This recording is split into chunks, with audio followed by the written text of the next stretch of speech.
Assalamualaikum warahmatullahi wabarakatuh. Wa bihi nasta'in wa ala umuri dunya wa din wa ala alihi wa sahbihi ajma'in amma ba'du.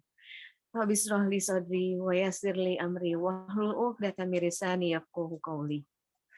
Allahumma sholli ala Muhammad wa ala ali Muhammad. Puji syukur sama-sama kita panjatkan hanya kehadirat Allah Subhanahu wa taala yang telah memungkinkan kita semua untuk hadir pada siang hari ini bersama-sama menuntut ilmu demi berada di jalan Allah, insya Allah memperkaya diri kita dengan ilmu-ilmu yang bermanfaat untuk dakwah dan juga untuk bisa menjadi bekal kita kelak nanti. Alhamdulillah, hari ini kita akan masuk ke sesi kedua di dalam tafsir surat Al-Muzammil yang akan dimulai dari ayat 11 hingga selesai. Selamat datang kepada Ustazah Hani yang akrab kami sapa dengan Teteh Hani. Ahlan wa sahlan Teteh Hani. Semoga Teteh sehat dan kita semua juga sehat dan bisa menyimak kajian Teteh hingga selesai pada hari ini. Sama-sama kita selipkan doa buat teman-teman kita yang sedang sakit, juga kepada teman-teman kita yang hari ini belum bisa hadir. Semoga dimudahkan Allah untuk segera bisa hadir bergabung bersama kita dalam kajian Sulasa berbagi ke-8 tafsir surat Al-Muzammil. Sebelum kita mulai, mari sama-sama kita dengarkan tilawah pembacaan Al-Quran surat Al-Muzammil oleh sahabat kita, Ibu Yuli. Silahkan Ibu Yuli. Assalamualaikum warahmatullahi wabarakatuh.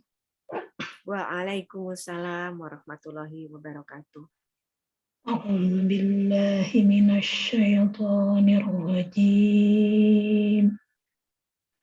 Bismillahirrahmanirrahim. Inna ladaina ankalan wa jahima wa ta'aman dza ussatin wa 'adzaban alima yauma tarjuful ardu wal jibalu wa kanatil jibalu katsiban mahila inna arsalna alaikum rasulan syahidan alaikum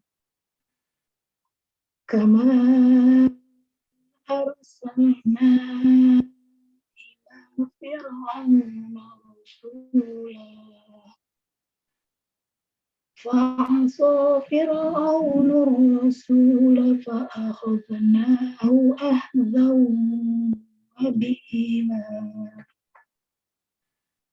fakaifa tattaquna in kafartum yawman yaj'alul wildana shiba as-samaa fatirun bih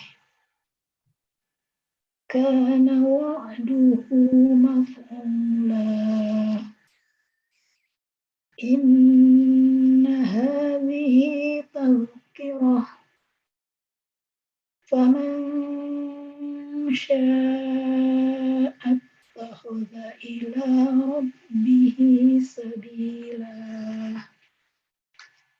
inna rabbaka ya'lamu annaka taqumu adna min thulusayil laili wa nisfahu wa thulusahu wa ta'ifatum minal ladzina ma'ak wallahu yuqaddirul laila wan nahar alima allam tuhsuhu fataba alaikum faqra'u ma tayassara minal qur'an alima an sayakunu minkum marda wa akharuna yadribuna fil ardi yabtaguna min fadlillahi وآخرون يقاتلون في سبيل الله فاقرؤوا ما تيسر منه وأقيموا الصلاة وآتوا الزكاة وأقرضوا الله قرضا حسنا وما تقدموا لأنفسكم خير تجدوه عند الله هو خير وأعظم أجرا واستغفر الله إن الله غفور رحيم.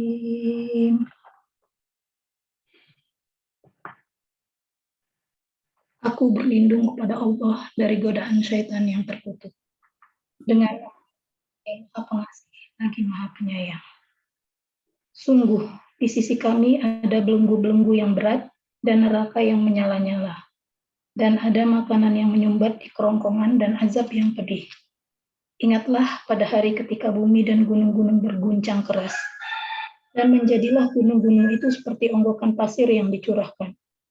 Sesungguhnya, kami telah mengutus seorang Rasul Muhammad kepada kamu, yang menjadi saksi terhadapmu, sebagaimana kami telah mengutus seorang Rasul kepada Fir'aun. Namun Fir'aun mendurhakai Rasul itu, maka kami siksa dia dengan siksaan yang berat. Lalu bagaimanakah kamu akan dapat menjaga dirimu jika kamu tetap kafir kepada hari yang menjadikan anak-anak beruban? Langit terbelah pada hari itu, janji Allah pasti terlaksana. Sungguh ini adalah peringatan. Barang siapa yang menghendaki, niscaya dia mengambil jalan yang lurus kepada Tuhannya. Sesungguhnya, Tuhanmu mengetahui bahwa engkau Muhammad berdiri sholat kurang dari 2/3 malam, atau 1/2 malam, atau 1/3-nya. Dan demikian pula segolongan dari orang-orang yang bersamamu. Allah menetapkan ukuran malam dan siang. Allah mengetahui bahwa kamu tidak dapat menentukan batas-batas waktu itu. Maka dia memberi keinginan kepadamu. Karena itu, bacalah apa yang mudah bagimu dari Al-Quran. Dia mengetahui bahwa akan ada di antara kamu orang-orang yang sakit, dan yang lain berjalan di bumi mencari sebagian karunia Allah, dan yang lain berperang di jalan Allah. Maka bacalah apa yang mudah bagimu dari Al-Quran, dan laksanakanlah sholat, tunaikanlah zakat, dan berikanlah pinjaman kepada Allah pinjaman yang baik.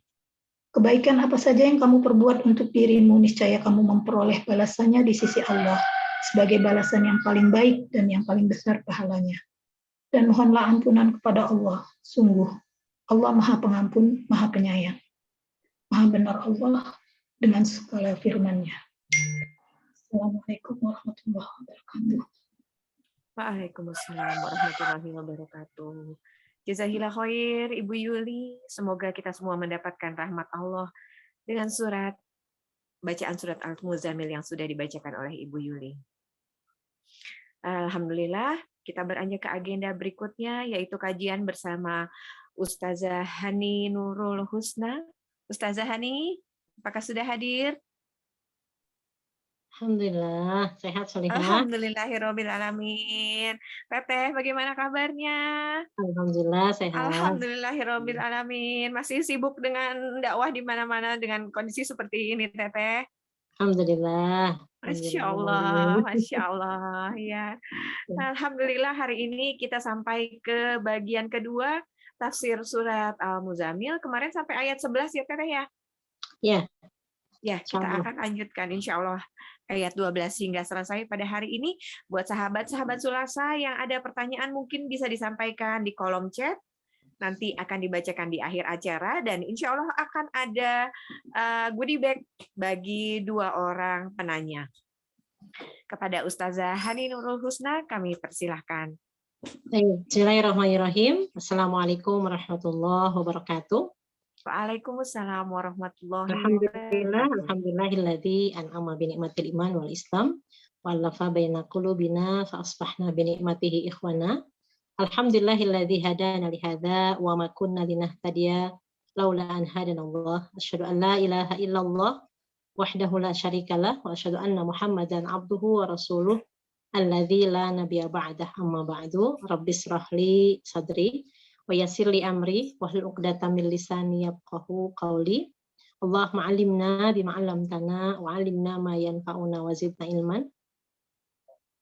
Akhwati fillah, sahabat Sulasa Berbagi yang dicintai karena Allah.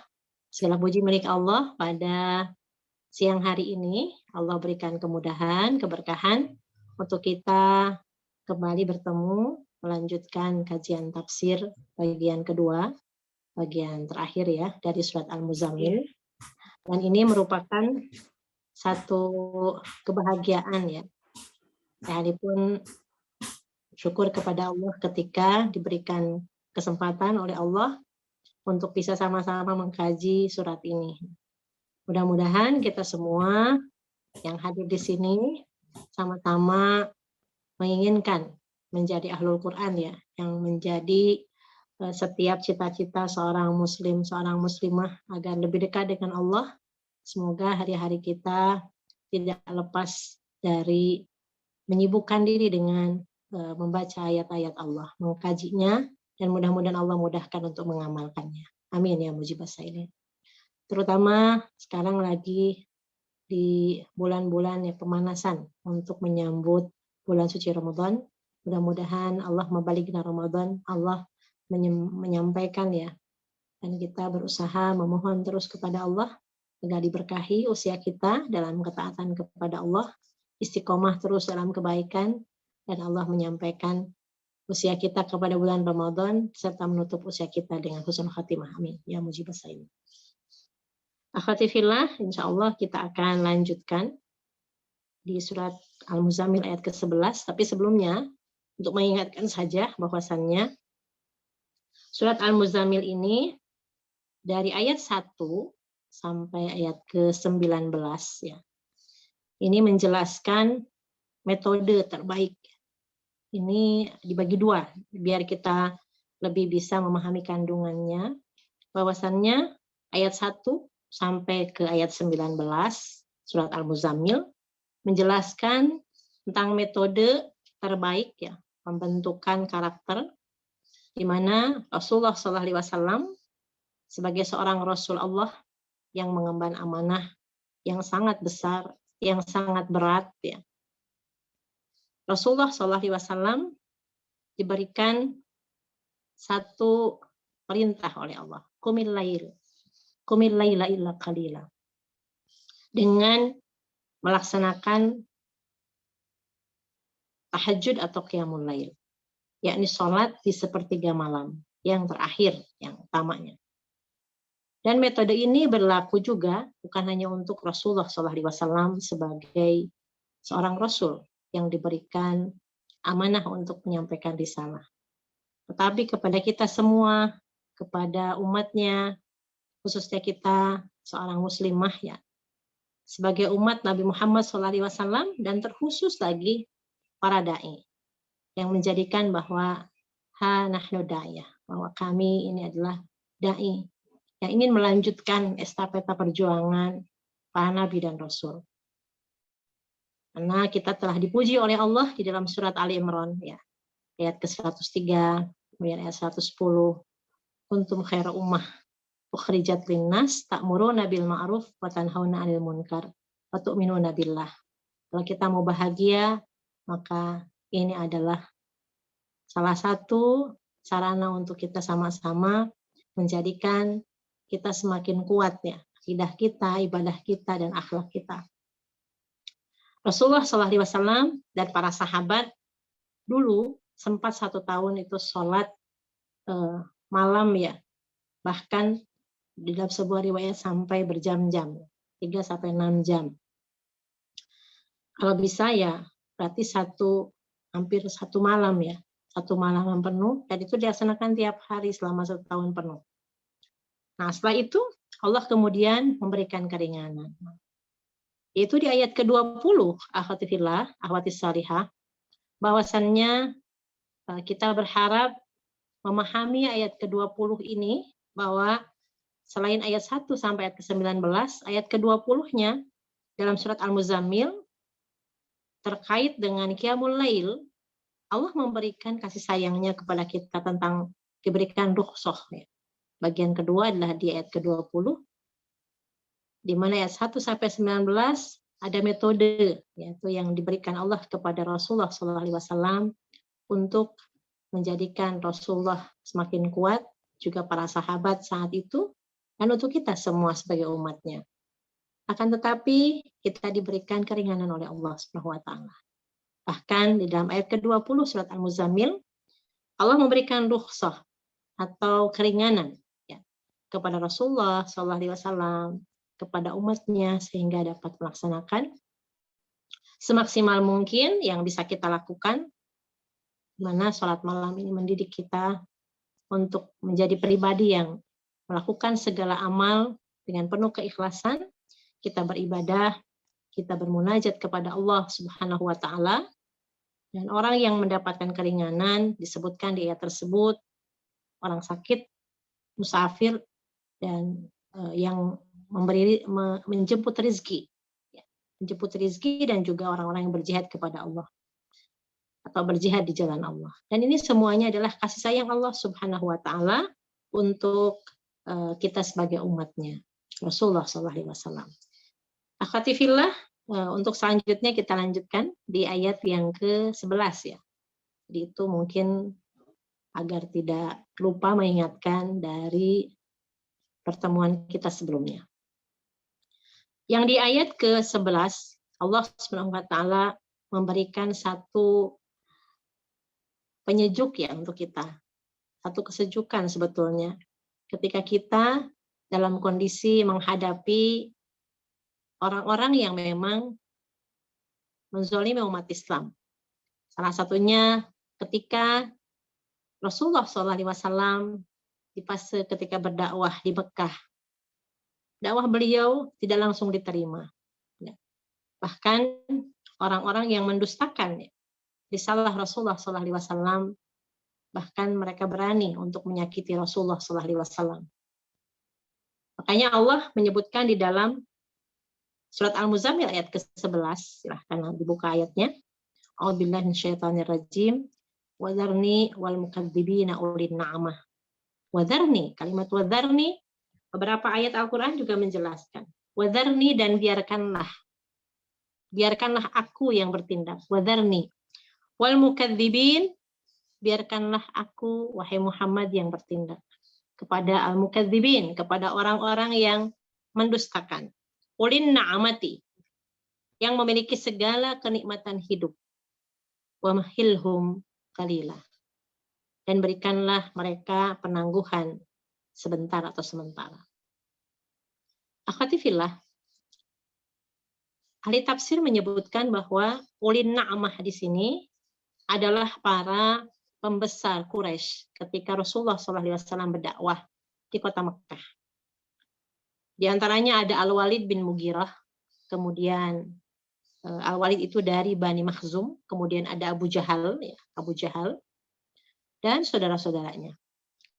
Dan yang dimaksud juga adalah orang-orang yang agnia, para pembesar yang memiliki harta, yang memiliki kekayaan, lagi sombong, ya, dan memiliki kedudukan, ya, tokoh di kota Mekah. Allah Subhanahu wa Ta'ala meminta kepada Nabi SAW, kepada Rasulullah SAW, untuk membiarkan mereka, menangguhkan mereka, dan menyerahkan semuanya menjadi urusan Allah Subhanahu wa Ta'ala dengan kalimat wadharni, dan biarkanlah aku yang akan bertindak terhadap orang-orang yang mukadzibin, orang yang mendustakan. Allah memerintahkan kepada Rasulullah, kepada Nabi Muhammad SAW untuk membiarkan mereka. Gak perlu dilawan gitu ya, menangguhkan dan menyerahkan menjadi urusan Allah Subhanahu wa taala. Para ulama mengatakan bahwa mereka yang disebutkan tadi, salah satunya Al-Walid bin Al-Mughirah, kemudian Abu Jahal dan saudara-saudaranya yang mendustakan risalah yang dibawa Nabi Muhammad SAW, mereka itu akhirnya mati, meninggalnya ketika peristiwa Perang Badar. Bagaimana kesabaran Rasulullah, akhwati fillah. Fase Mekah menuju fase Madinah ketika ada perintah jihad, gitu ya. Ketika Rasulullah berperang dengan para sahabat, membuat pasukan yang hanya sedikit dalam sirah Nabawiyah, hanya 313 saja. Tapi ternyata para pendusta yang mendustakan risalah Rasulullah SAW, yang tidak mau beriman kepada apa yang dibawa oleh Nabi Muhammad SAW pun mereka meninggal ketika Perang Badar. Cukup lama, bukan sebentar, bukan sehari 2 hari, bukan sebulan 2 bulan. Lihatlah kesabaran Nabi SAW. Beliau menunggu, beliau bersabar, ya. Tidak tergesa-gesa, tidak terburu-buru. Kenapa sih orang yang memusuhi agama Allah itu dibiarkan saja?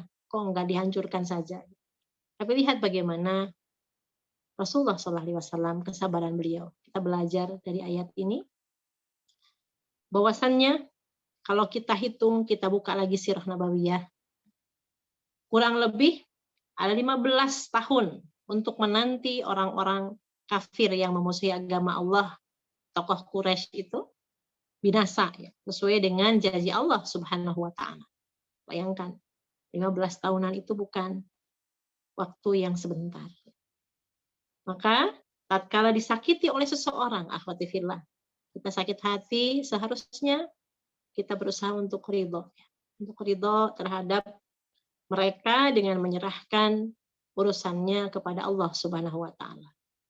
Karena sesungguhnya di dalam surat Ar-Ra'd pun dijelaskan bahwa salah satu karakteristik orang yang akan mendapatkan surga Aden adalah orang yang membalas kejelekan itu dengan kebaikan. Membalas kejahatan dengan kebaikan. Minimal kita tidak melawan mereka. Kita tidak membalas dengan perilakuan yang sama. Bagaimana Rasulullah SAW, beliau menyerahkan urusan orang-orang kafir Quraisy itu kepada Allah Subhanahu wa taala. Karena Allah yang Maha berkuasa. Dan demikianlah yang dicontohkan Rasulullah SAW. Kemudian Allah Subhanahu wa taala berfirman di dalam ayat yang ke-12-nya, Fatifillah, inna ladaina, inna sesungguhnya, sungguh ya artinya.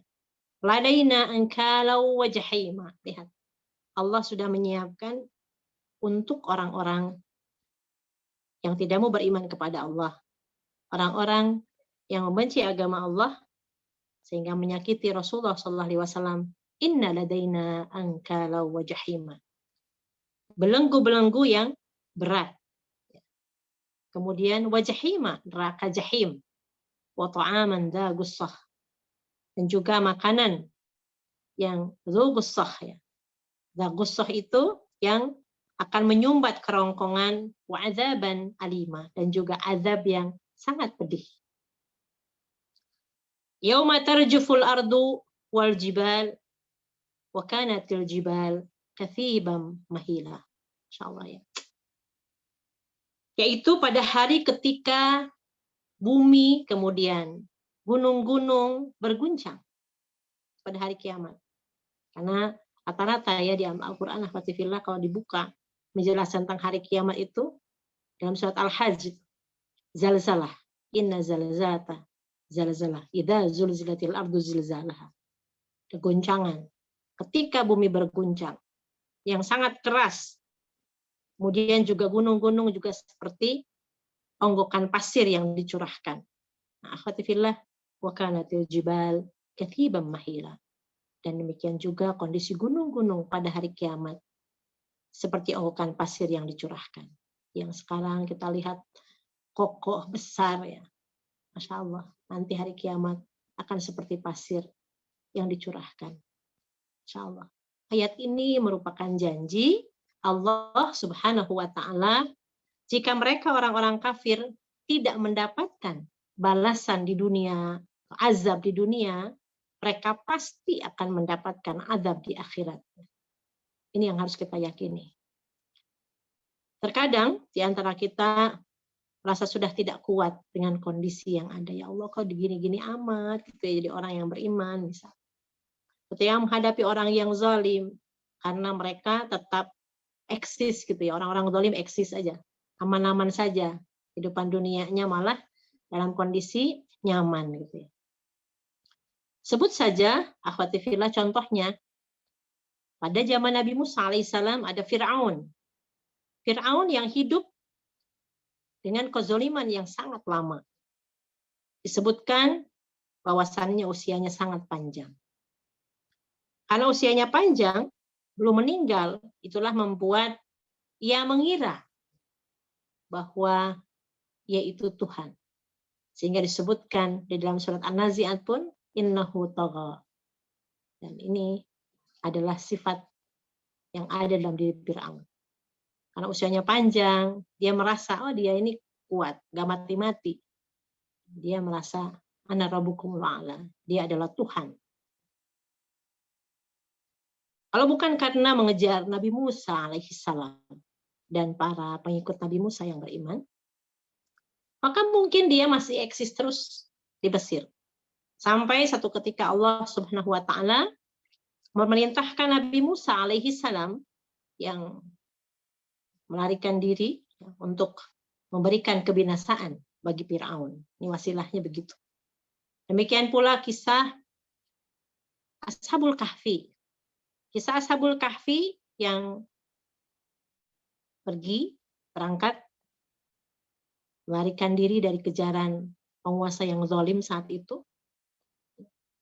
Pokoknya semua yang muwahhidin disiksa, semua yang mengaku beriman kepada Tuhan yang satu itu disiksa. Akhirnya mereka melarikan diri dan bersembunyi di gua. Selain kita tahu bahwa 300 tahun lebih lamanya, setelah 300 tahun lebih, barulah ternyata Allah memberikan cahaya di negeri mereka dengan meruntuhkan kesyirikan di negeri mereka. Kezaliman itu telah hilang dan hanya bisa berlangsung waktunya tidak sebentar. Kita perlu menunggu untuk bersabar.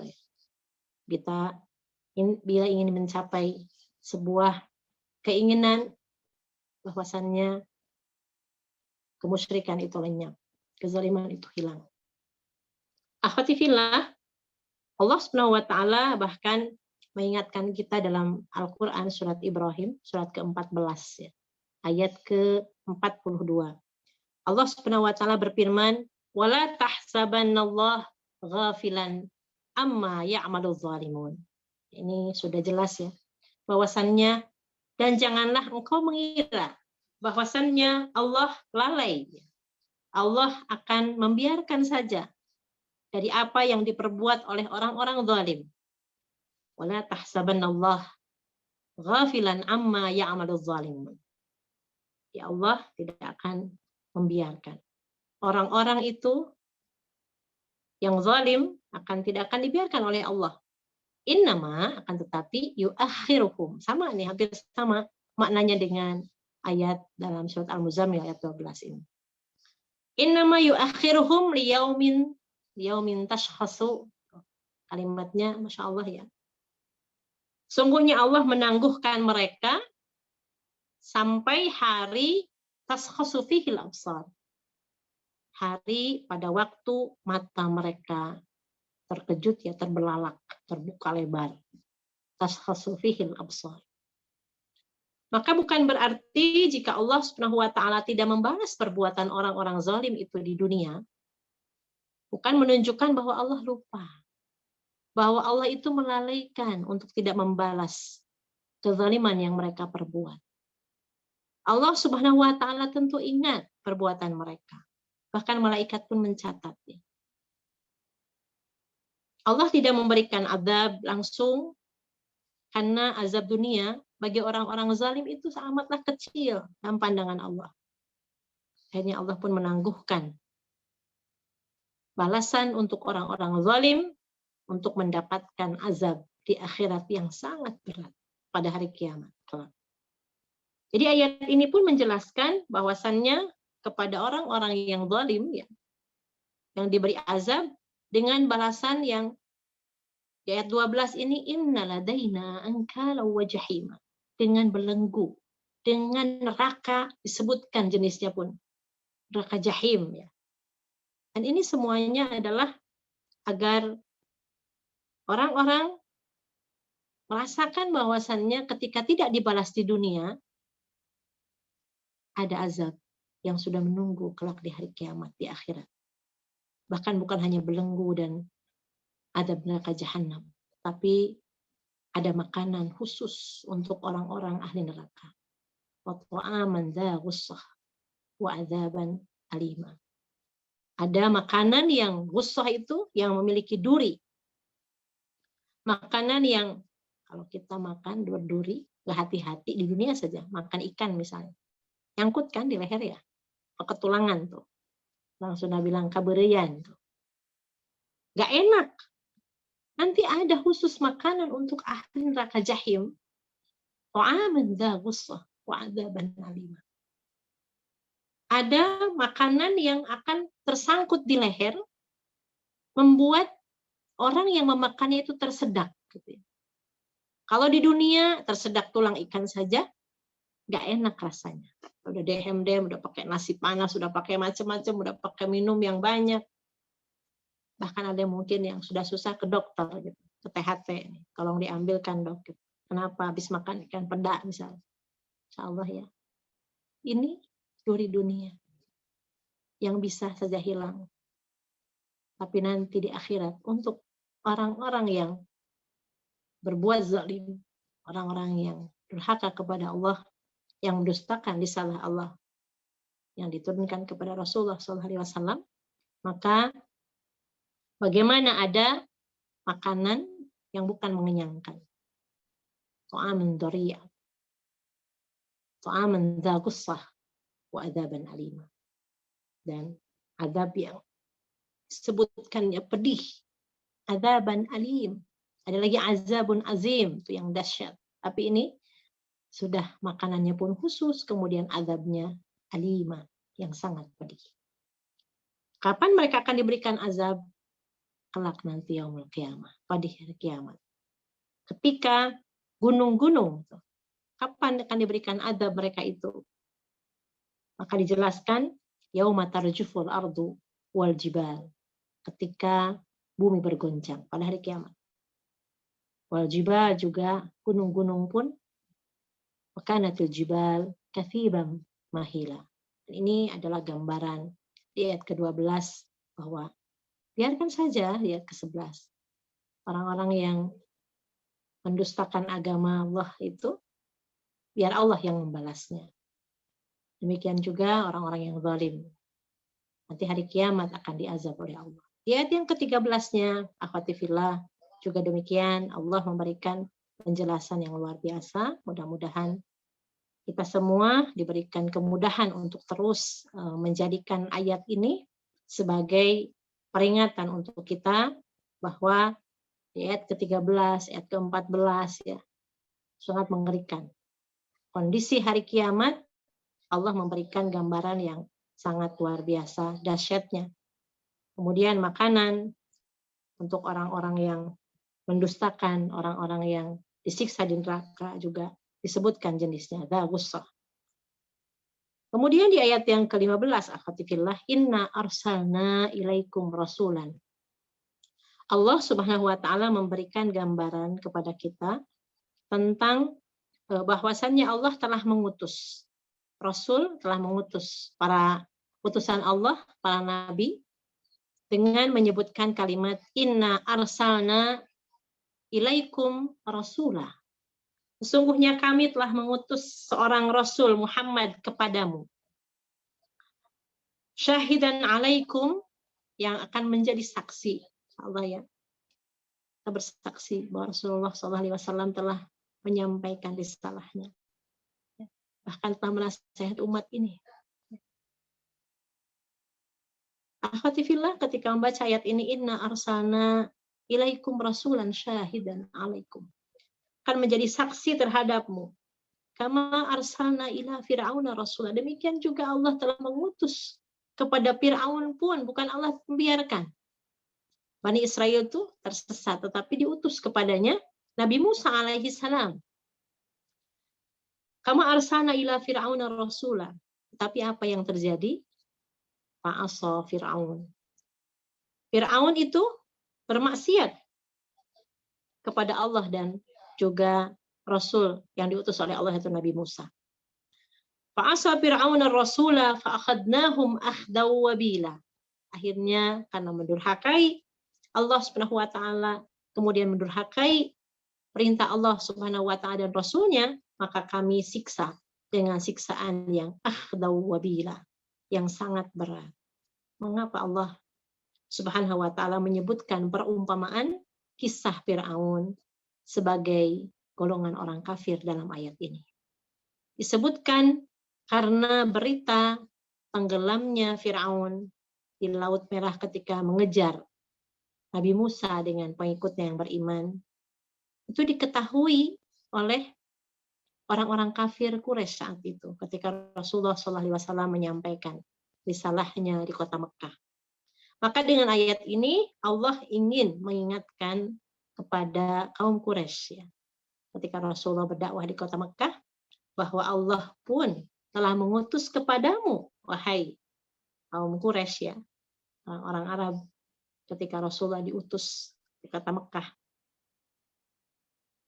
Allah menyebutkan bahwasannya Allah telah mengutus kepadamu Rasulan, yaitu Rasulullah Muhammad SAW. Sebagaimana kepada Bani Israel pun Allah telah mengutus kepada Fir'aun Rasulah, yaitu Nabi Musa. Tapi Allah jelaskan, fa'asa Fir'aun Rasulah fa'akhadnahum akhdaw wabila. Sehingga Allah pun akhirnya memberikan siksaan dengan siksaan yang sangat berat. Sehingga Allah Subhanahu wa taala mengingatkan agar mereka tidak ikut mendustakan Rasul yang diutus oleh Allah. Maksudnya demikian. Ya. Akan tetapi ternyata walaupun sudah diberikan kabar demikian, orang-orang kafir Quraisy tetap dalam kekafirannya. Tetap mendustakan Nabi Shallallahu alaihi wasallam. Dan Nabi Muhammad Shallallahu alaihi wasallam pun menjadi orang yang mereka lukai hatinya. Bahkan ketika Rasulullah SAW ingin menyampaikan risalahnya, segala macam cara orang-orang kafir Quraisy pun untuk menghalanginya. Bahkan menyiksa orang-orang yang lemah, orang-orang yang beriman kepada Rasulullah SAW. Ada Bilal bin Rabah, ada Ammar bin Yasir, bahkan para sahabat dan sahabiat.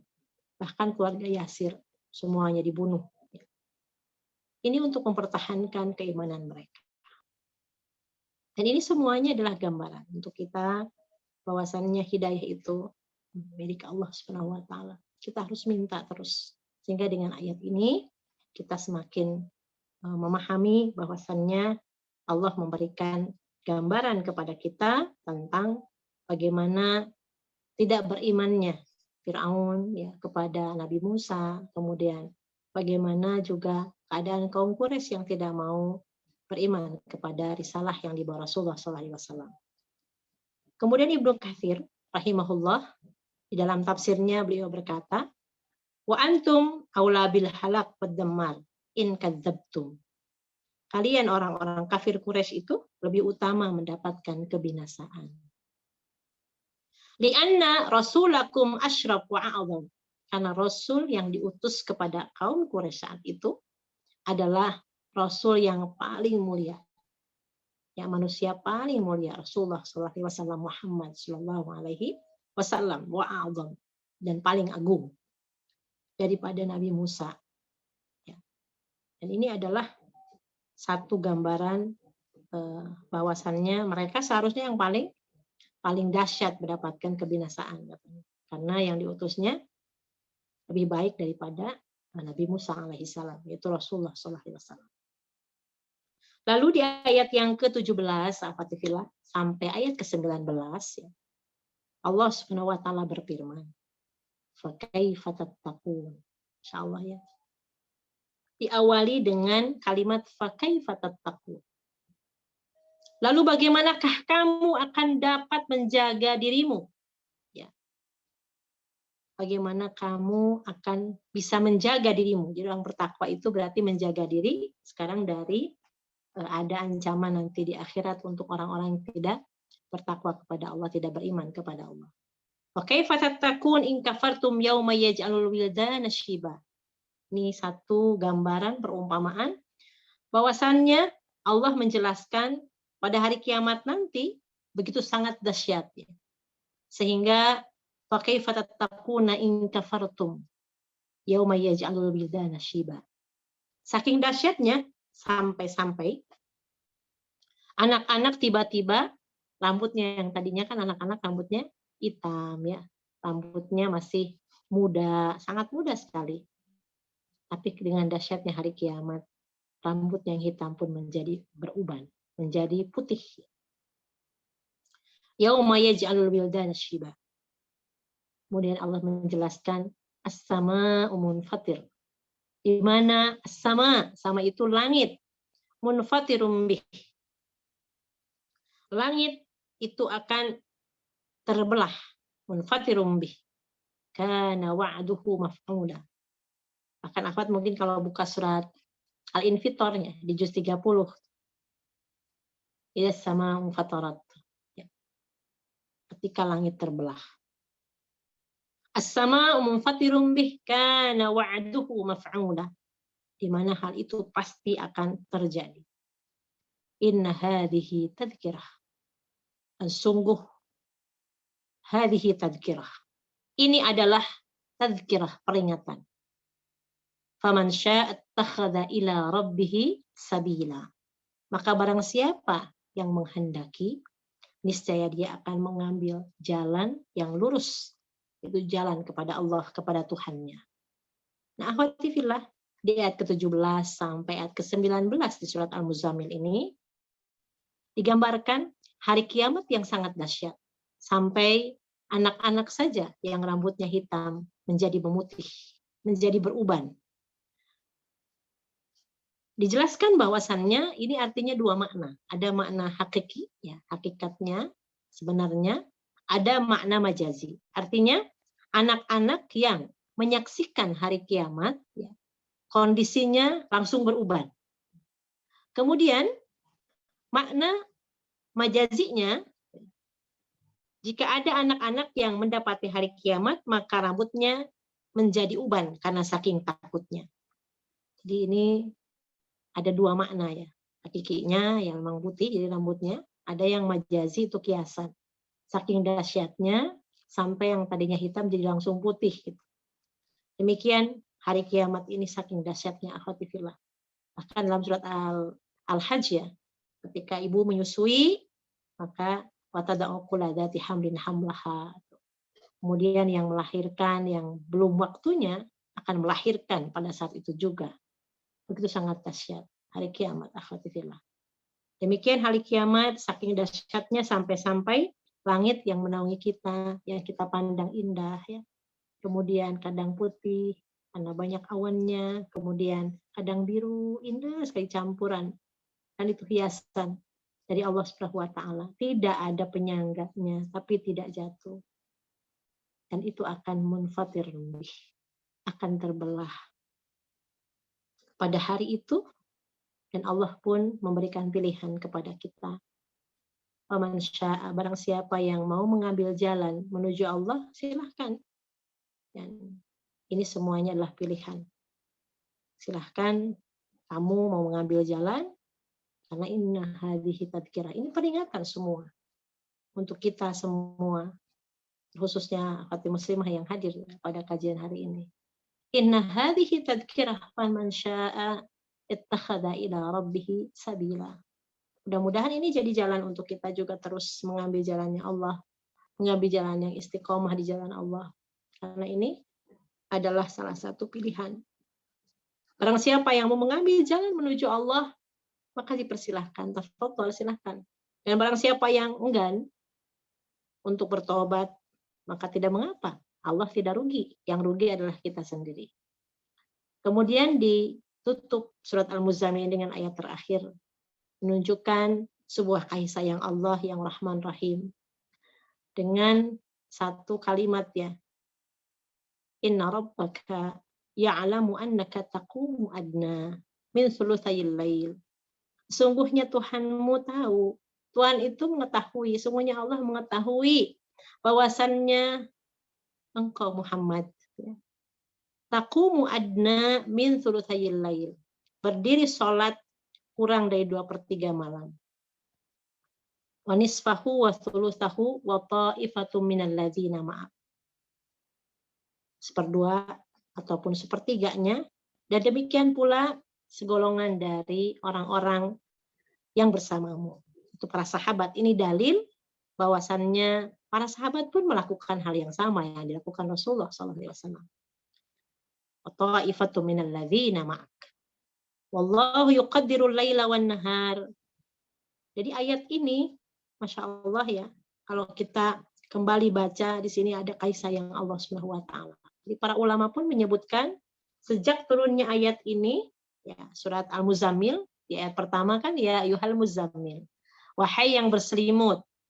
Dengan adanya penutup di ayat ke-20 ini, seolah-olah para ulama menyatakan ini ayat ini memansuhkan ayat yang pertama. Seolah-olah kan bangunlah walaupun sedikit di waktu malam.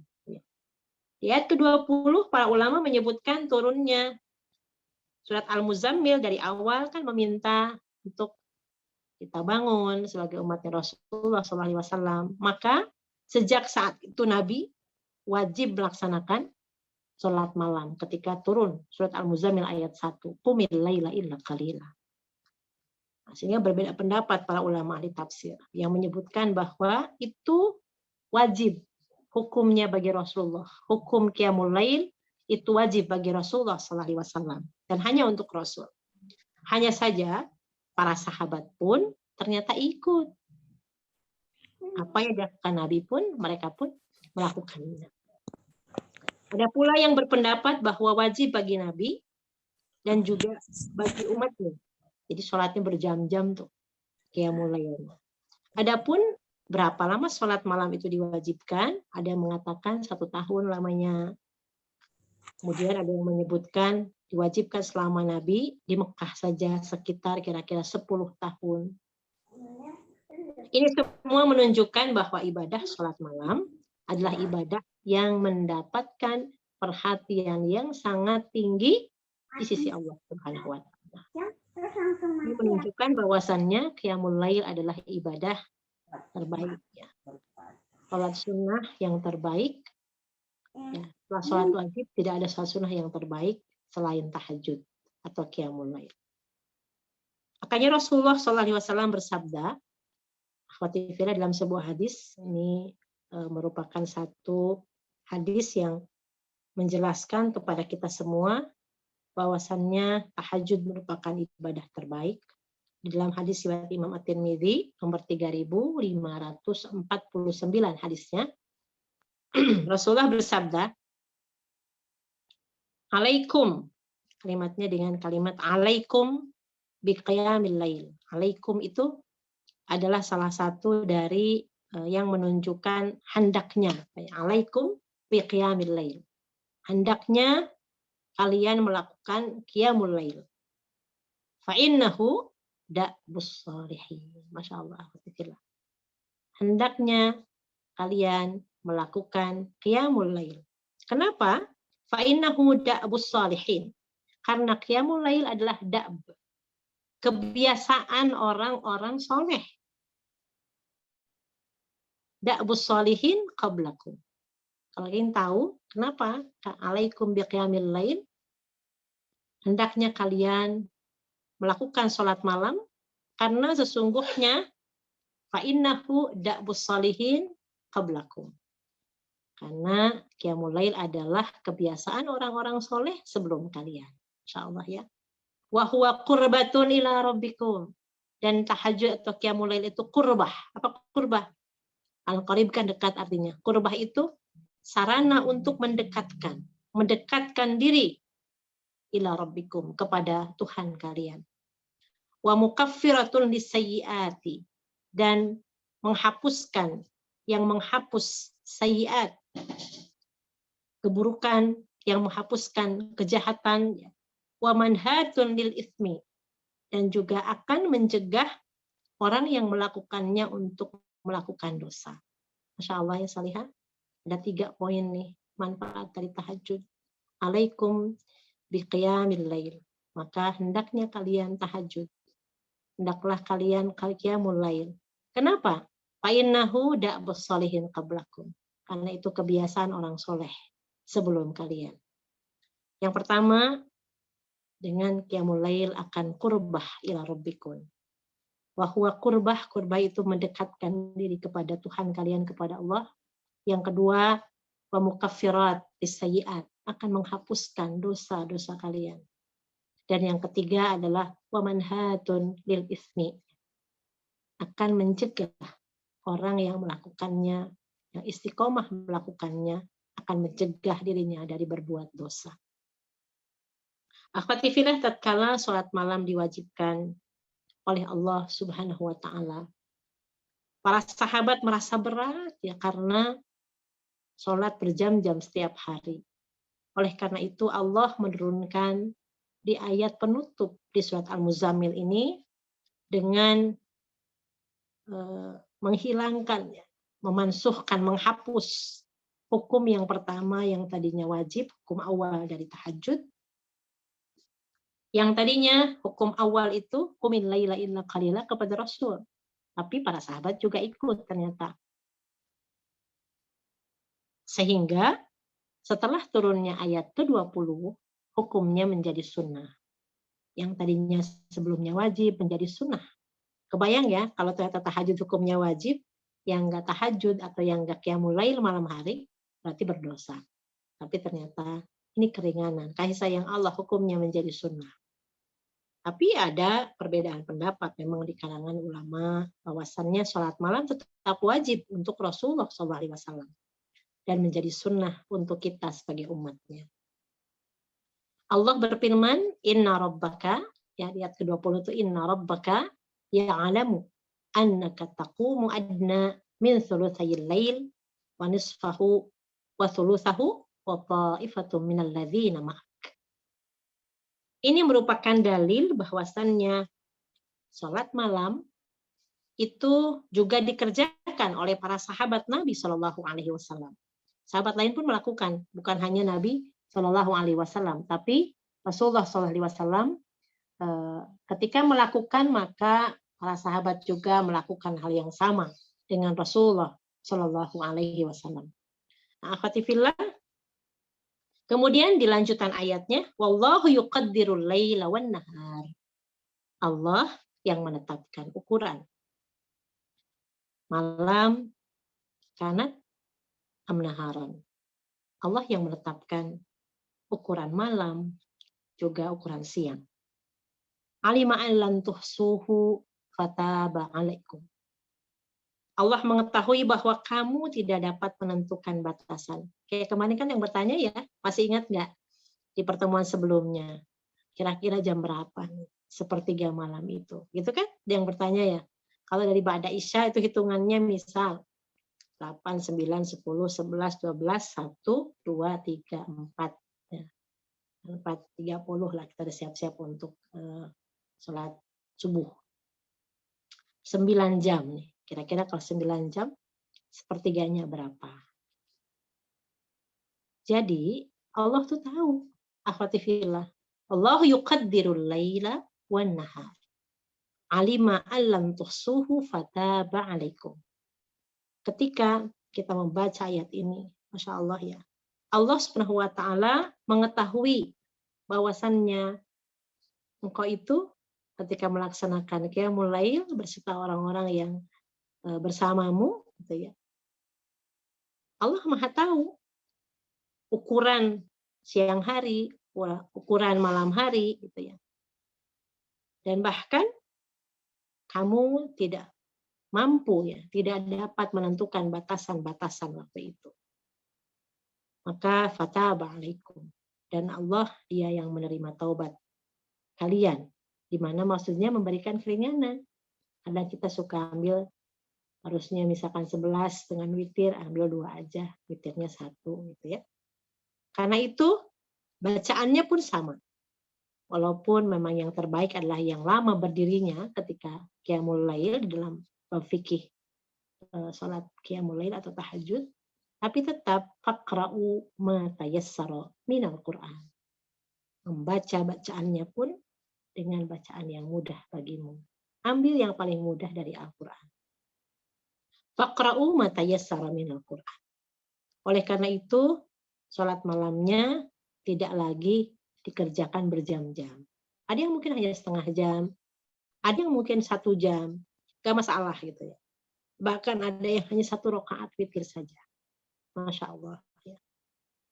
Karena itu, karena dahulu tidak boleh sholat malam itu dengan waktu yang singkat. Coba bayangkan, para sahabat dulu lama melaksanakan sholat qiyamul lail. Kita ini alhamdulillah diberikan keringanan oleh Allah Subhanahu wa ta'ala. Kemudian Allah berfirman, alimaan sayakunu minkum marda. Allah mengetahui di antara kalian ada yang lagi sakit. Wa akharun yadribuna fil ardi. Juga di antara kalian ada orang-orang yang mencari sebagian karunia Allah yang bekerja mungkin sampai larut malam. Ada orang-orang yang bahkan menjaga orang sakit, ada perawat ya. Tidak mungkin dia untuk bisa meninggalkan pekerjaannya. Ada juga yang bekerja sampai larut malam atau misalkan pekerjaannya malam hari gitu ya. Dan ini Allah Maha tahu. Wa akharuna yadribuna fil ardi yabtaguna min fadlillah. Bahkan wa akharun, dan sebagian lagi yang lain ada yang yuqatiluna fi sabilillah. Ada yang lagi berperang di jalan Allah. Faqra'u, diulang lagi oleh Allah. Masya Allah ya, begitu sayangnya Allah, faqra'u ma tayassara minhu. Maka bacalah yang mudah ya bagimu. Nah, di ayat ini makanya Allah Subhanahu wa taala memberikan satu keringanan kasih sayang Allah, karena Allah Maha tahu di antara kalian ada yang memiliki uzur. Malam hari itu sakit, kemudian ada yang lagi bersafar, lagi musafir, ada yang mencari nafkah, ada yang lagi berjihad fisabilillah. Maka sholat malam untuk orang yang bersafar untuk mencari nafkah adalah hal yang sangat berat. Ya. Karena itu bisa jadi urusan seorang dengan yang lainnya berbeda. Mencari nafkah bisa terhambat ataupun terhenti karena siangnya digunakan untuk tidur, karena malam harinya tahajud lama misal gitu ya. Demikian juga ada orang yang berjihad. Kalau sholat dalam waktu yang lama, maka tidak ada lagi tenaga untuk bisa melawan orang-orang yang ketika berperang untuk melawan musuh tuh nggak jadi lemes gitu ya keesokan harinya. Maka Allah Subhanahu wa taala menjadikan para sahabat tidur pada perang Badar. Allah Subhanahu wa taala berfirman di dalam surat Al-Anfal ya ayat ke-11. Coba nanti aku buka suratnya, kemudian ayatnya. Idh yughashikumun nu'as amanatan min. Insyaallah ya. Ingat ketika Allah membuat kamu ngantuk untuk ketentraman. Ya. Allah memberikan ketentraman, kenyamanan agar bisa mengambil porsi istirahat. Bayangkan lagi berperang, perang Badar tuh Allah berikan rasa ngantuk kepada para sahabat. Pasukan Badar. Dan Allah membuat sahabat itu tidur agar keesokan harinya bisa segar untuk berperang. Lihat ya, ngantuk malam harinya. Oleh karenanya, orang yang disebutkan oleh Allah Subhanahu wa taala punya uzur tadi yang mardo yang sakit, ya, kemudian ada orang yang lagi mencari nafkah, ada orang yang berperang di jalan Allah. Itu semuanya adalah orang-orang yang diberikan uzur. Jadi hukumnya tidak wajib untuk mereka sholat malam. Sehingga mengambil dalil dari ayat ini hukum sholat malam untuk umatnya Rasulullah, untuk kita adalah sunnah hukumnya. Jadi pilihan masing-masing, mau di awal malam, mau tengah-tengah, atau mau sepertiga malam. Silahkan baca yang mudah. Faqra'u ma tayassara minal Qur'an. Wa minal laili fatahajjad bihi nafilatan lak. Kita ingat ayat yang ada dalam surat Al-Isra ayat ke-79 ya. Wa minal lail, dan pada sebagian malam, fatahajjad bihi, maka bangunlah untuk sholat tahajud. Karena kan kita tidur dulu gitu ya. Sebagai satu ibadah nafilah yang sunnah hukumnya. Asa ayyab'atsaka rabbuka maqaman mahmuda. Keutamaannya, maka mudah-mudahan Tuhanmu mengangkatmu ke tempat yang mahmuda, yang terpuji. Dan para ulama pun, diantaranya Imam Al-Qurtubi, menyebutkan bahwasannya dalil bagi orang yang mencari nafkah yang halal, kedudukannya sama dengan orang yang berjihad. Jadi mudah-mudahan ya, sawallahu ta'ala fi hadhil ayah baina darajah al-mujahidin wal muktasibin al-mal al-halal lin nafaqah ala nafsihi wa iyalihi. Itu Masya Allah. Di dalam sebuah hadis dijelaskan bahwasannya orang yang mencari nafkah halal, dalam tafsir Al-Qurtubi di halaman ke-55 dijelaskan bahwa orang yang mencari nafkah menyamakan ya dalam ayat ini derajat orang yang berjihad dengan orang yang mencari nafkah yang halal. Beda ya, kalau nafkahnya haram lain. Nafkah yang halal untuk menafkahi diri dan juga keluarganya. Dan juga untuk berbuat kebaikan, untuk bersedekah, misalkan untuk berbagi, dititipkan di teman-teman, di akhwat yang selasa berbagi, silahkan gitu ya. Kalau kita mencari nafkahnya untuk kebaikan, itu akan disamakan dengan orang yang berjihad di jalan Allah, sehingga diringankan kalau memang tidak mampu untuk melaksanakan tahajud. Oleh karenanya, jangan sampai kita akhirnya mencari jalan yang haram untuk mendapatkan rezeki dari Allah Subhanahu wa taala. Allah Subhanahu wa taala pun menjelaskan di akhir ya, di ayat ini Allah berfirman, wa aqimus shalah wa atuz zakah. Maka laksanakanlah salat, dirikanlah salat. Kemudian wa atuz zakah, dan tunaikanlah zakat. Wa aqridullaha qardan hasanah. Luar biasa. Bukan hanya sedekah disebutkan dalam Al-Qur'an. Allah menyebutkan dengan wa aqridullaha qardan hasanah. Kalimat infak bukan hanya disebutkan dengan kata-kata anfiqu, tapi juga wa aqridullah qardan hasanah. Maka berinfaklah, di mana Allah memberikan pinjaman kepada Allah dengan pinjaman yang baik. Kalau orang minjem itu kan dikembalikan. Kalau Allah meminjam, ya kita memberikan pinjaman yang terbaik, Allah akan mengembalikan dengan balasan yang lebih baik lagi, itu surganya. Allah Subhanahu wa taala memberikan kata qard ya. Wa aqridullah ya, utang artinya meminjam atau pinjaman.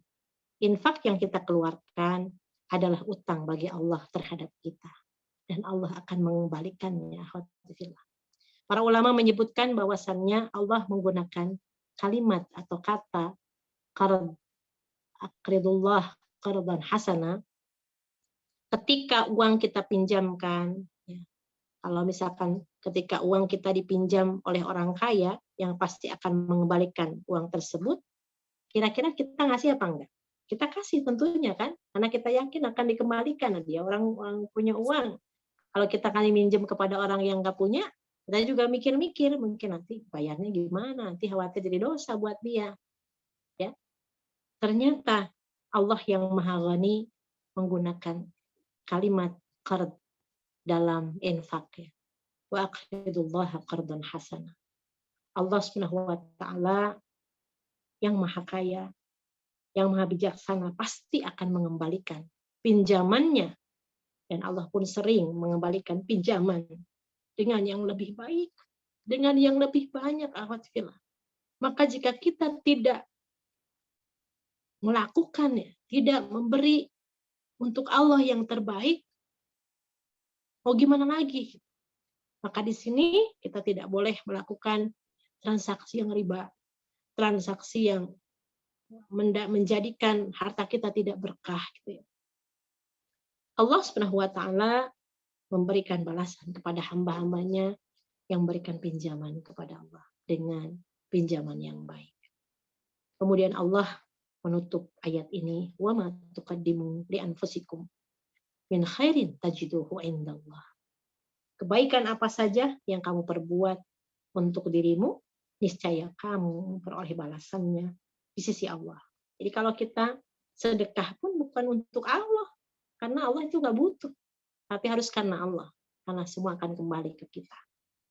Wa ma tuqaddimu li anfusikum min khairin tajiduhu indallah. Maka kamu pun akan mendapatkan balasannya di sisi Allah. Huwa khairu wa a'dhamu ajra. Karena balasan yang paling baik, balasan yang paling besar pahalanya itu hanya dari Allah Subhanahu wa Ta'ala. Maka dari itu wastaghfirullah. Allah memerintahkan di ujung ayat ini, di penghujung surat Al-Muzammil, wastaghfirullah. Maka mohon ampunlah kalian kepada Allah. Innallaha ghafurur rahim. Karena sesungguhnya Allah Maha Pengampun juga Maha Penyayang. Harapannya, ketahuilah bahwasannya misqala dzarrah minal khair fi hadhihi dar yuqabilhu ad'afa mudha'af.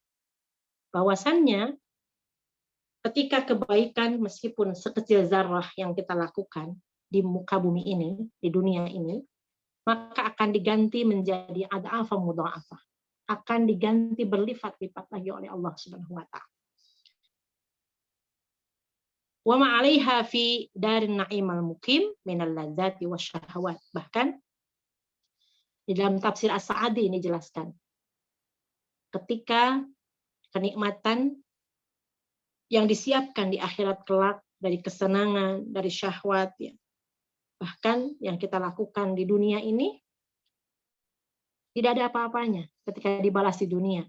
Tapi kalau kita melakukan sekecil apapun, yakin Allah Subhanahu wa Ta'ala ma'adatul khair wal bir bidayil qarar. Tidak ada yang lebih baik. Bahan kebaikan yang kita berikan di dunia, misalkan dibalas di dunia, itu tidak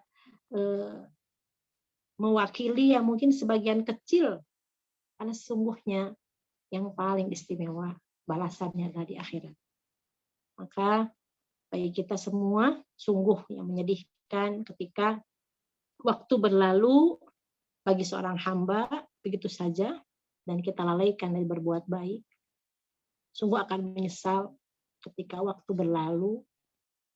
Wa ahsartah ala azman naqasat bighairi amali salihat. Sungguh rugi ketika seorang melalui hari-hari kemudian harinya berlalu tanpa amal soleh yang kita lakukan. Sungguh sangat rugi. Mudah-mudahan kita pun tidak melupakan bahwasannya ada kebaikan-kebaikan. Contohnya saja yang hukumnya sunnah 2 rakaat qobliyah subuh. Ternyata itu lebih baik minad dunya wa ma fiha. Mudah-mudahan tahajud yang kita lakukan bisa menjadi salah satu sarana untuk kita terus ya istiqomah di jalan Allah, bisa menguatkan kita di jalan ini untuk meraih ridha Allah Subhanahu wa Ta'ala. Dan bagaimanapun seseorang ketika mengerjakan perintah Allah tentu banyak kekurangan. Dan kita kalau sholat, zakat, sedekah tidak terasa ada burik riak, ada sedikit saja ternyata yang mengotori hati kita dari ujub, ya, dari riya, niat yang salah, dari malas, ya, bahkan mungkin hal-hal yang lain yang bisa merusak ibadah kita. Maka beristighfarlah di akhir ayat ini. Astagfirullah, astagfirullahaladzim. Karena Allah Subhanahu wa Ta'ala memerintahkan agar kita memohon ampunan, bahkan bukan hanya ketika kita melakukan kesalahan, tapi ketika kita melakukan ibadah pun, habis sholat kita diperintahkan untuk mohon ampun. Demikian juga ketika kita habis melaksanakan ibadah tahajud sambil menunggu sholat subuh, maka mari kita sama-sama jadikan waktu sahur, waktu sepertiga malam setelah selesai tahajud atau qiyamul lail untuk memperbanyak istighfar kepada Allah. Wabil ashari hum yastaghfirun. Mudah-mudahan kita diberikan kemudahan, keberkahan, dan dengan istighfar Allah menutupi segala kekurangan dalam ibadah kita. Semoga Allah ridho kepada kita.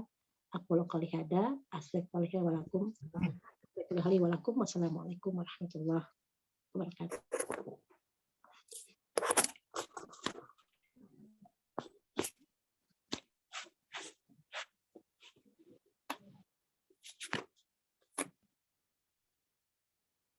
Alhamdulillahirobbilalamin.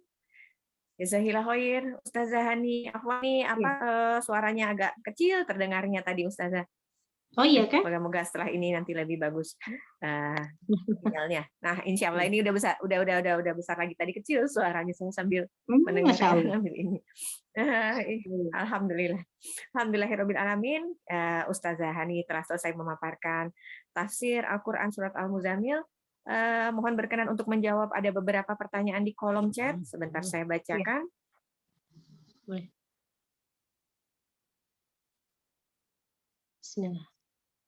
Bismillahirrahmanirrahim. Dari awal ya. Ustazah Hani izin bertanya, saat kita melaksanakan sholat malam, di waktu inilah kesempatan kita sebagai hamba Allah Subhanahu wa Ta'ala mengajukan dan memanjatkan segala doa, curahan hati, dan yang lain sebagainya. Terkadang di saat hati sedang direndung sedih, sakit, dan kecewa, banyaklah di sana pinta dan doa kita. Bahkan kita menyerahkan segalanya kepada Allah mengenai kesedihan dan kekecewaan kita. Sampai suatu waktu Allah Subhanahu wa Ta'ala mengabulkan doa kita. Taruhlah Allah memberi balasan yang pedih kepada pelaku. Disinilah kita merasa bersalah atas peristiwa yang tengah terjadi kepada pelaku. Apakah doa-doa kita kemarin itu adalah hal yang salah, sehingga pelaku menerima suatu keburukan yang tidak pernah kita pikirkan, karena dalam diri pribadi kami tidak pernah berdoa yang buruk. Yang kami minta hanyalah keadilan dan menyerahkan segalanya kepada Allah Subhanahu wa Ta'ala. Mohon penjelasannya, Ustazah. Wassalamualaikum warahmatullahi wabarakatuh. Lanjut. Mungkin terkait dengan doa saat kita lagi sholat malam ya, Ustazah ya. Baik. Bagaimana? Langsung jawab aja ya. Boleh. Gimana Ustazah? suaranya? Masih kecil? Sudah lumayan. dengar. Alhamdulillah sudah jelas. Oke. Baik. Sekali lagi ketika kita berdoa kan memang ada waktu-waktu yang mustajab. Salah satunya adalah ketika kita selesai melaksanakan sholat atau ketika ibadah sholat. Karena sholat itu kan artinya doa, ya. Ibadah yang dimulai dengan takbir, diakhiri dengan salam. Dan sholat itu dalam arti secara bahasa itu ad-doa. As-sholat huwa doa. Karena semua dari mulai takbir sampai salam itu isinya doa semua. Ya. Dalam Fatihah semuanya doa, kemudian dalam ayat-ayat yang dibaca juga doa. Mudah-mudahan kita juga akan diberikan oleh Allah Subhanahu wa Ta'ala kemudahan untuk dikabulkan doa-doa kita. Nah, di sepertiga malam kesempatan untuk seseorang memanjangkan zikir dan doanya. Ketika diuji dengan sakit, diuji dengan misalkan seorang istri punya suami yang tidak sesuai dengan harapan, punya anak, kemudian ibu punya bisnis, ataupun bahkan ada hal-hal yang berkaitan yang paling utama mungkin mengenai kondisi yang menimpa umat Islam. Doa-doa yang kita lantunkan harapannya ingin dikabulkan. Dan dalam surat Ghafir, surat ke-40 ayat ke-60 kan perintah. Allah merintahkan kita untuk berdoa. Faqala rabbukum ud'uni astajib lakum. Dan ketika Tuhan kamu berkata atau berfirman, ud'uni, berdoalah kepadaku, astajib lakum. Berdoa itu adalah ibadah. Itu sekali lagi. Berarti ketika orang memohon kepada Allah, itu dia lagi ibadah.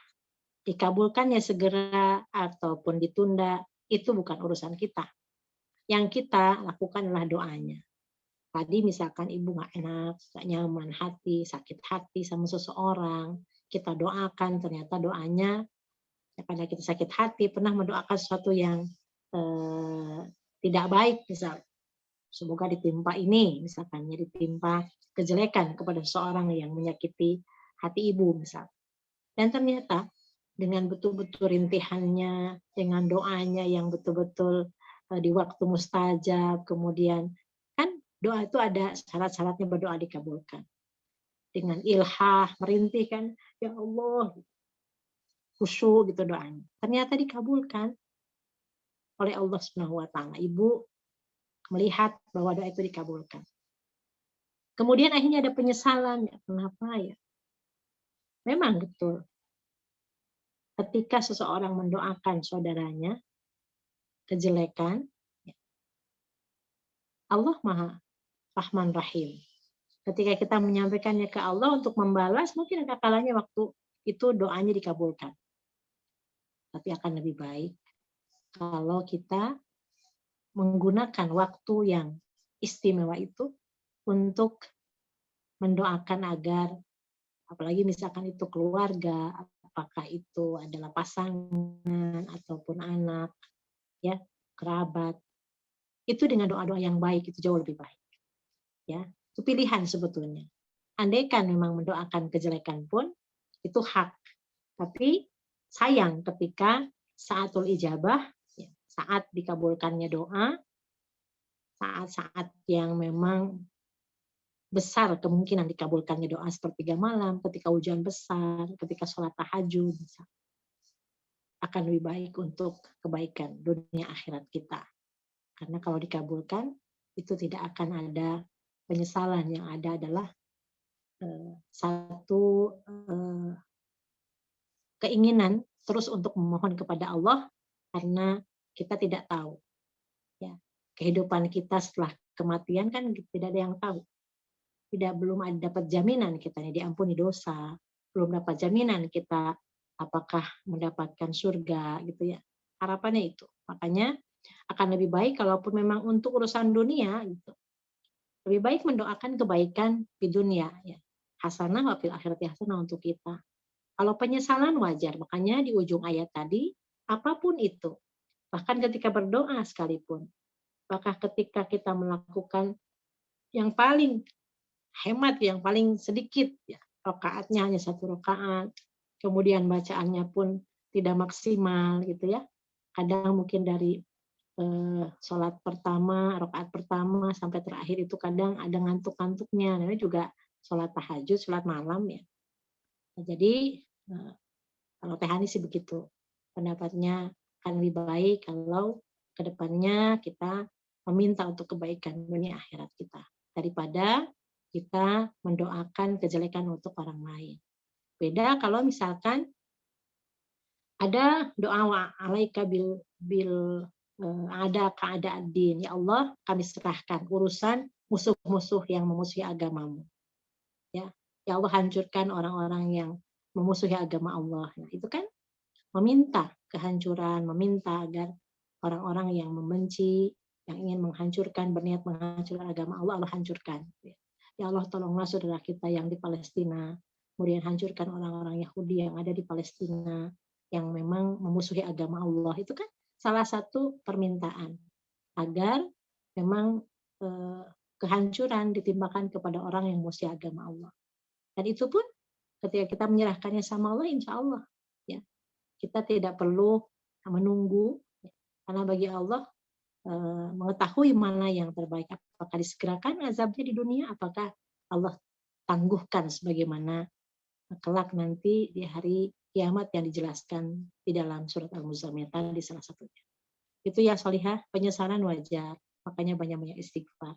Tapi kalau ternyata kita sempat mendoakan kejelekan sampai terlihat oleh kita udah dibalas sih sama Allah di dunia, kita berusaha untuk memohon ampunan. Karena sebetulnya kita ingin berdoa dan doanya ternyata malah untuk kejelekan orang lain. Walaupun itu dibolehkan, tapi akan lebih baik kalau kita sudah tahu doa untuk kebaikan kita. Itu ya.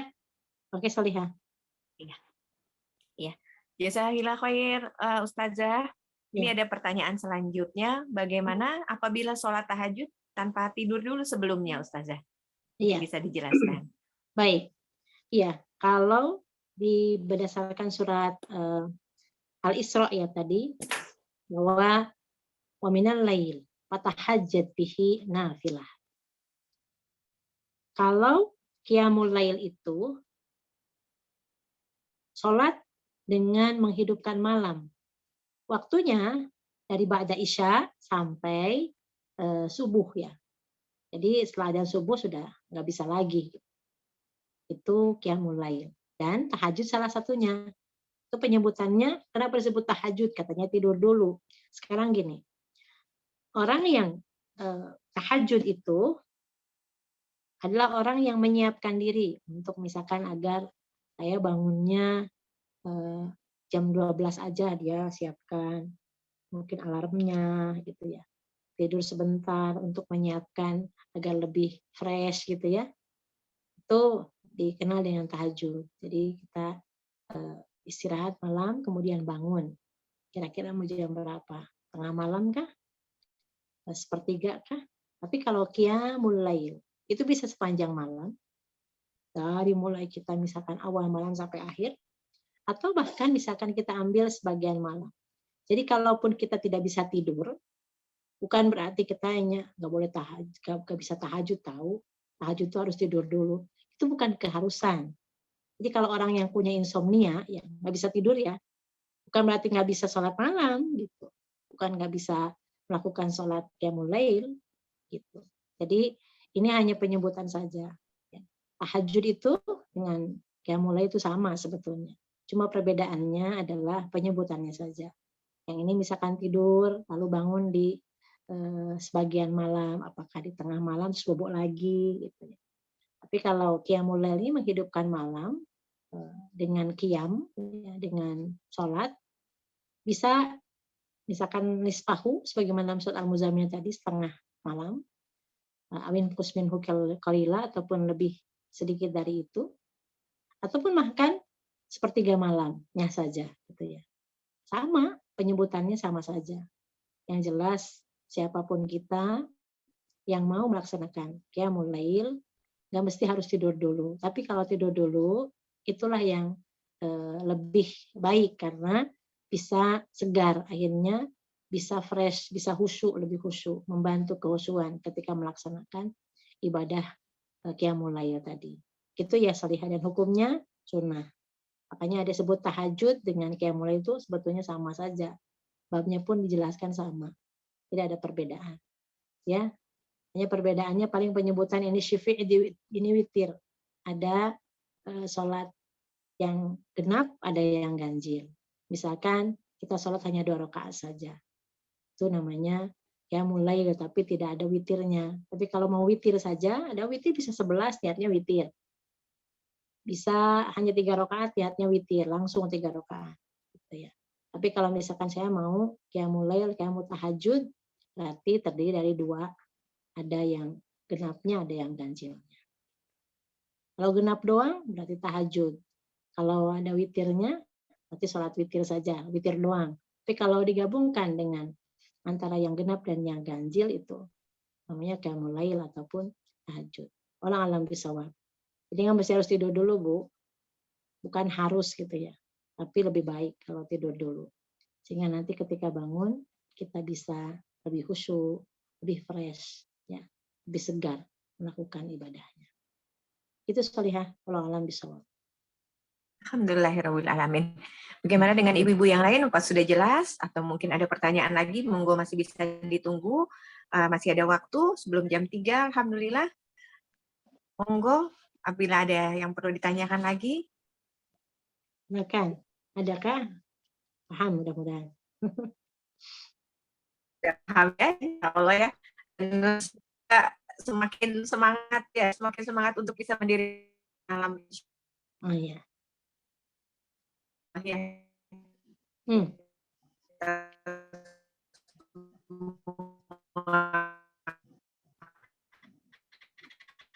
Jadi kalau ibu-ibu yang haid, kedengeran nggak suara teteh ya? Jelang. Gimana Bu? Jadi kalau wanita yang haid pun bisa menghidupkan malam.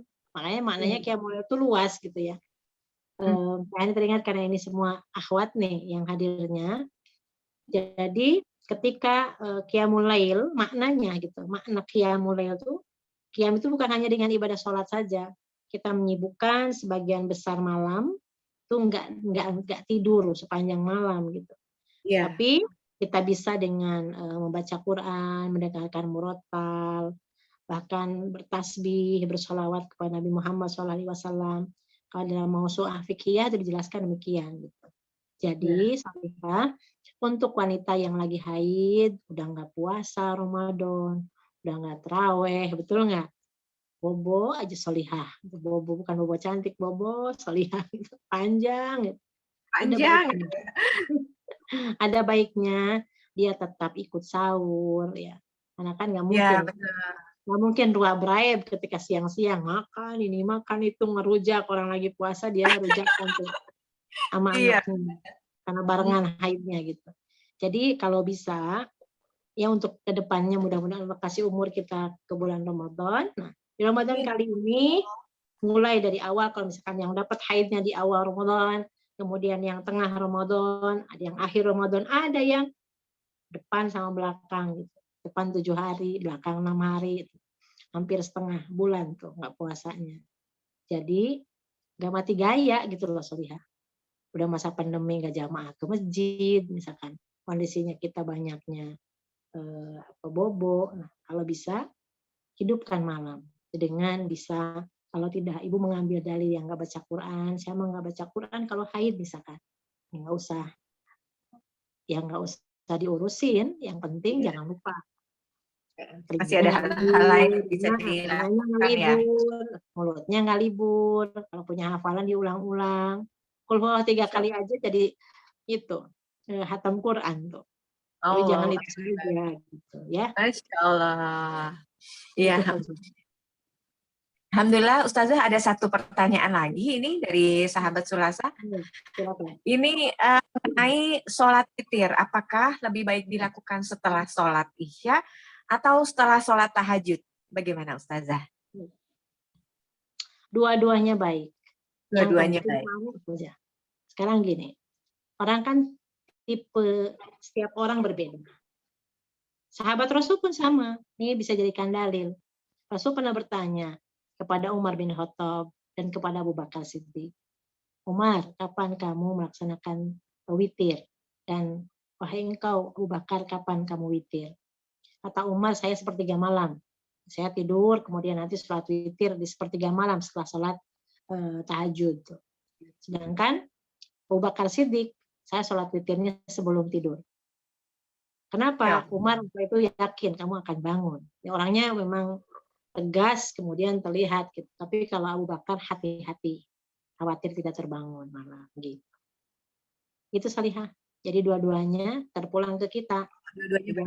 Akhirnya polos gitu ya. Kalau bahasa polos mah enak, yang mudah-mudahan polos. Ya, mau 1 rakaat bacaannya misalkan kita lagi menghafal surat sebagian dari Al-Baqarah, apakah An-Naba, apakah An-Nazi'at, silakan.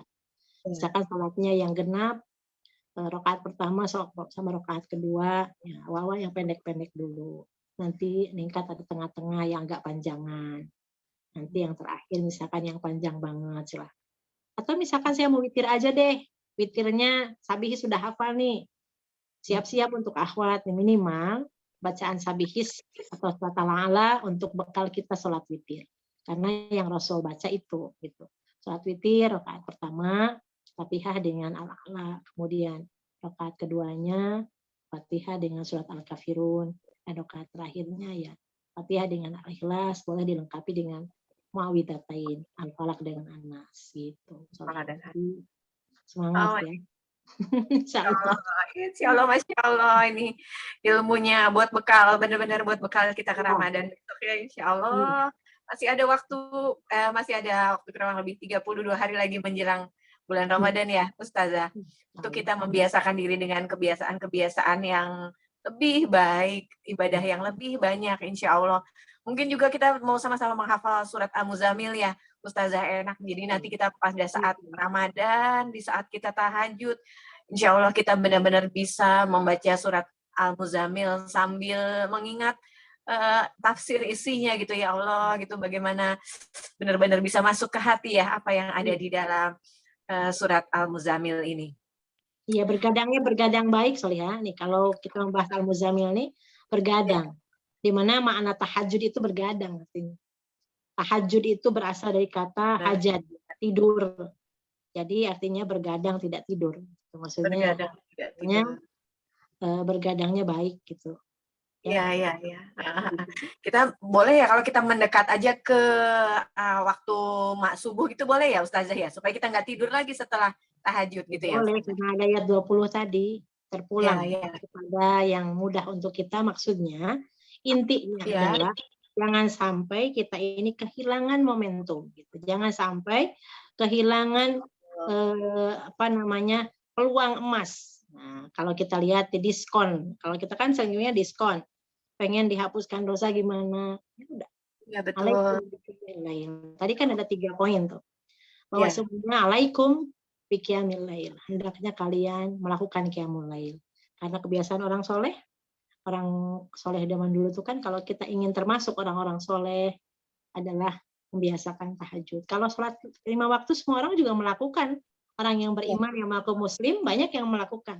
Tapi orang yang muslim, yang beriman kepada Allah, tidak semua melakukan tahajud.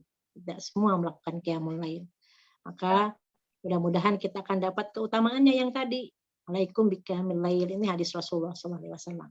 Ya, yang pertama adalah kita akan mendapatkan salah satunya kita termasuk orang-orang yang diberikan salah satunya kebiasaan orang soleh itu, kita akan dimudahkan terus untuk mendapatkan kebaikan, akan diberikan pencegah ya untuk melakukan kejahatan, dan itulah keutamaannya. Mudah-mudahan kita juga bisa mendekatkan terus kepada Allah, mendekatkan diri kepada Allah, kemudian kita bisa terhalang ya, ataupun dibentengi oleh Allah dari perbuatan maksiat kepada Allah. Juga kita akan dihapuskan dosa dengan qiyamul lail. Insya Allah. Ini ada nyusul lagi satu pertanyaan, afwan Ustazah. Pertanyaannya tadi bagaimana kalau tahajudnya itu setelah sholat Isya, bagaimana Ustazah? Kalau boleh, yang memang ba'da Isya itu memang waktunya, yang penting udah sholat Isya dulu, nggak bisa kita belum sholat Isya kita mau tahajud gitu. Yang wajib dulu ya Ustazah. Jadi yang wajib dulu ya. Wajib dulu. Kalau memang mau begini, ada dalam bab fikih itu ada tata caranya. Kalau misalkan seseorang itu mau melaksanakan witir sebelum tidur, sholat Isya dulu, misalkan ada sholat Isya, kemudian sebelum tidur, misalkan ada ngobrol dulu, ada ngapain dulu ya, agar penutup sebelum tidurnya itu ketaatan kepada Allah misalkan. Jadi ditutup dengan sholat witir. Sebelum tidur kita witir dulu, mau 1 rakaat, mau 3 rakaat, silahkan. Nanti bangun, misalkan terbangun, pengen pipis nih, jam 1, bangun, tapi masih malam banget. Bisa langsung wudhu, kita bisa sholat 2 rakaat. Ntar tidur lagi, ntar bangun misalkan 3:30, tambah lagi. Tuh, seperti itu silahkan. Atau misalkan saya mau di awal malam aja deh, saya mau 3 rakaat langsung. Kita niatnya witir. Tapi jangan berarti kalau kita sudah witir sebelum tidur, akhirnya terbangun di jam 3, akan udah witir tadi. Nah, kalau memang ternyata Allah sudah bangunkan, sambut kasih sayang Allah. Allah yuriduki khair. Allah mau kamu mendapatkan kebaikan. Jadi kita sambut. Kadang dikasih nyamuk bikin kita, anaknya nangis yang punya baby, ataupun ternyata terbangun aja mimpi, ataupun misalnya kayak mau jatuh, itu sayangnya Allah. Ya, jadi kalau ini sih sharing sebelum ditutup, kalau kita memang ingin dibangunkan jam berapa, mintanya sama Allah. Alarm itu hanya perantara, tapi yang harus kita terus nyambungnya ke Allah. Ya Allah, saya mau dibangunkan jam 2:30. Nanti dibangunkan, yakin dibangunkan. Tapi harus terus bangun, jangan bangun sebentar lagi. Itu berarti kita sudah. Ya habis itu ya. Ya, gitu ya Solihah. Oke. Insyaallah, alhamdulillah rabbil alamin. Semoga kita semua menjadi umat-umat Allah yang selalu berusaha untuk memperbaiki diri dan mendirikan sholat tahajud insyaallah. Ustazah Hani, mohon berkenan untuk menutup kajian kita pada siang hari ini, sore hari ini menjelang sore ya, dengan membaca doa. Baik Salihah semuanya, saya mohon ampun kepada Allah. Kata-kata yang banyak sekali, mudah-mudahan Allah memudahkan kita untuk mengamalkannya. Kita istighfar sama-sama. Salihah. Astagfirullahaladzim. Astagfirullahaladzim. Astagfirullahaladzim. Hayyul qayyum wa atubu ilaih. Astagfirullah la ilaha illa huwal hayyul qayyum wa atubu ilaih. Astagfirullah la ilaha illa huwal hayyul qayyum wa atubu ilaih. Allahumma rabbana zalamna anfusana wa illam taghfir lana wa tarhamna lanakunanna minal khasirin. Allahumma rabbana ighfir lana dzunubana wa liwalidina wa li jami'il mu'minina wal mu'minat al ahya minhum wal amwat bi rahmatika ya arhamar rahimin. Allahumma ya muqallibal qulub tsabbit qulubana ala dinik wa ya musarrifal qulub sarrif qulubana ala ta'atik. Allahumma rabbana taqabbal minna innaka antas samiul alim wa tub alaina innaka antat tawwabur rahim. Allahumma arhamna bil Qur'an waj'alhu lana imama wa nuran wa huda wa rahmah.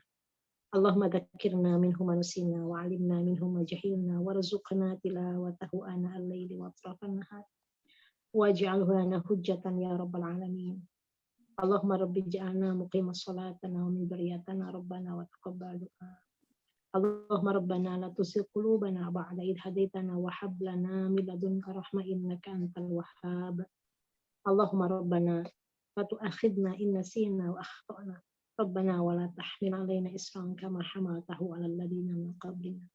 Rabbana wa la tuhammilna ma la taqata lana bihi wa'fu 'anna waghfir lana warhamna anta maulana fansurna 'alal qaumil kafirin. Allahumma ya Rahman ya Rahim, Allahumma ya Aziz ya Karim ya Dzal Jalali wal Ikram. Allahumma inna nas'aluka bi asma'ikal husna ma 'alimna minha wa ma lam a'lam anta filana wa tarhamna. Allahumma rabbana la tuzigh qulubana ba'da idh hadaytana wa hab lana min ladunka rahmah innaka antal wahhab. Allahumma ya Rahman ya Rahim, Allahumma inna nas'aluka khairal mas'alah wa khairal du'a wa khairal najah wa khairal ilmi wa khairal amal wa khairal thawab wa tsabbitna wa thaqil mawazinana wa haqiq imanana wa rafa' darajatana wa taqabbal salatana waghfir khati'atana wa nas'aluka darajatil ula minal jannah. Allahumma rabbana atina fid dunya hasanah wa fil akhirati hasanah wa qina adzabannar. Subhanaka rabbika rabbil izzati amma yasifun wa salamun 'alal mursalin walhamdulillahi rabbil alamin. Subhanakallahumma bihamdika asyhadu an la ilaha illa anta astaghfiruka wa atubu ilaik. Assalamualaikum warahmatullahi wabarakatuh. Waalaikumsalam warahmatullahi wabarakatuh. Jazahillah khair Ustazah Hani Nurul Husna untuk semua ilmu yang telah disampaikan kepada kami semua pada sore hari ini. Semoga Allah perkenankan kita untuk kembali bertemu dalam sesi selanjutnya surat tafsir Al-Quran dengan surat lainnya. Semoga Allah berikan kepada Ustazah kesehatan, kekuatan, kesabaran, serta kemudahan untuk terus membersamai kami semua untuk menambah ilmu, insya Allah. Buat sahabat Sulasa semua, tak lupa saya juga mengingatkan untuk tetap berpartisipasi dalam acara Sulasa Berbagi